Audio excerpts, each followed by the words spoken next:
ইব্রাহিম আলাইহিস সালামকে একাই একজন উম্মাহ বলেছেন, কিন্তু আমরা নবী মুহাম্মদ সাল্লাল্লাহু আলাইহি ওয়াসাল্লামের উম্মাহ।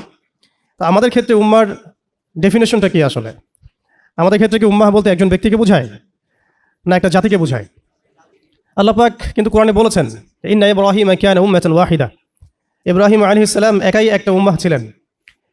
এটা আমরা সিরাতের আদলে দেখি যে নবী মুহাম্মদ সাল্লাল্লাহু আলাইহি ওয়াসাল্লাম, সাহাবায়ে কেরাম রাদিয়াল্লাহু আনহুম আজমাইন, তারা সকলে একসাথে মিলে একটা জাতি গঠন করেছিলেন, যে জাতিটা আস্তে আস্তে পুরো বিশ্বকে নেতৃত্ব দিয়েছে এবং সেই মক্কা থেকে শুরু করে মদিনা হয়ে পুনরায় মক্কা বিজয়ের মধ্য দিয়ে পরবর্তী প্রায় 1200 থেকে 1250 বছর এই উম্মাহ বিশ্ব শাসন করেছে।